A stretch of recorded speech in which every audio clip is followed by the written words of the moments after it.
YouTube, we are back with the 2006 Audi A4, 2-point slow.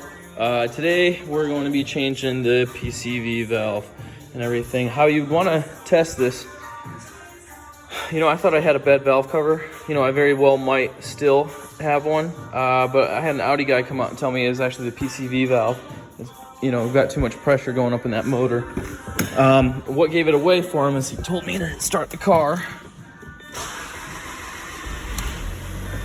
And once the car started, you want to check to see if there's excessive vacuum when you pull this cap off.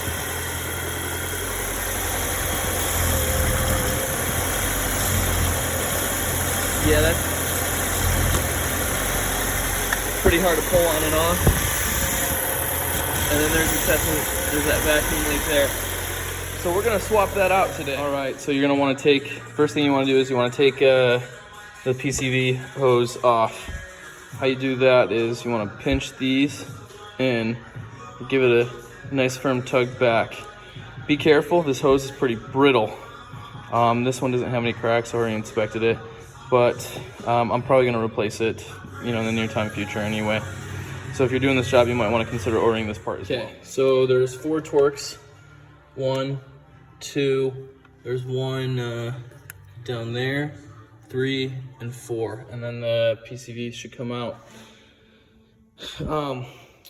My torque bit kept falling out of my socket there, so what I did was, if you have this problem, you can get like a piece of paper towel. I just ripped one off and put it in there with the bit, and now it won't come out.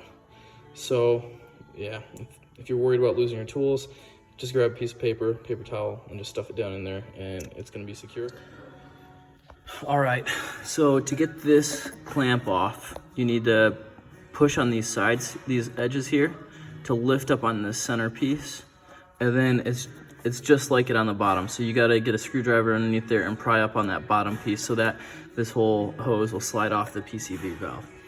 There was one screw, the one that goes down in that bottom hole right at the tip of my finger. How you're gonna wanna get that is you're gonna wanna get an extension and stick it under that hose and have it go straight there. Now, when you're pulling it out, don't pull that screw out.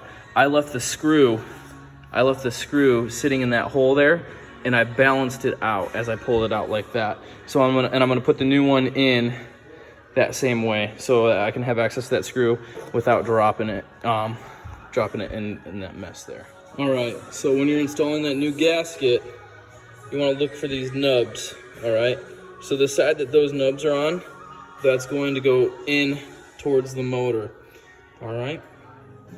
Okay, so we got the new one in.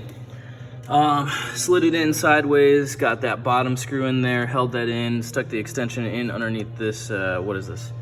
I think it's a gas line, I don't know what this is. Stuck the extension underneath there, snugged it up. When you're going around tightening these bolts in, don't tighten them too tight because you don't want to crack the plastic. Just remember the gasket's got to do its job. Snapped that in there, that went on easy, and then this went on too. So, this job is really nothing if you won't really only need just the Torx and maybe a flathead screwdriver to pry. This job ain't that big of a deal at all. I've been out here, probably about 20-25 minutes, and I would say about 15 of those minutes I spent jacking with my phone trying to videotape everything for you. So anyways, hope this video helps you out. Good luck.